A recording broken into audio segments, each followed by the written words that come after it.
बघा आपण इंग्रजीचं स्कॉलरशिपचं जे काही आपलं पुस्तक आहे इंग्रजीचं त्यामध्ये पहिला टॉपिक आहे अक्षर आणि ध्वनी यांची सांगड.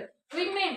मग त्यामध्ये आपण काय बघितलेलं आहे, बरेच जे काही लेटर्स आहेत ए बी सी डी यांचे उच्चार कसे एकसारखे किंवा भिन्न अर्थाचे, एकापेक्षा जास्त उच्चार आहेत त्याचे. होय की नाही. त्यामध्ये आणखीन एक अक्षर आहे बघा, त्यामध्ये क्यू. तर क्यू या अक्षराचा कधी कधी उच्चार क सारखा होतोय तर कधी कधी क असा होतोय. क ला व जोडलेलं आहे काय ते क सारखा होतोय.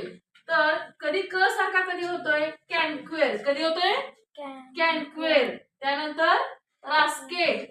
आणखीन क सारखा कधी होतोय क्वीन, क्वाइट, क्वेश्चन. बरोबर बरोबर आहे काय.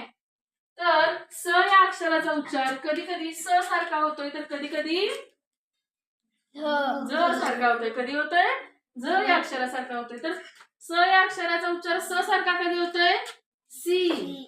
बरोबर सी, से, सन, बस. बऱ्यापैकी मोस्टली काय होतोय स चा उच्चार एस चा उच्चार स सारखा होत असतोय.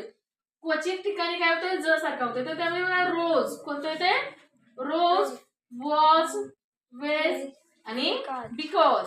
बरोबर आलं लक्षात. ओके.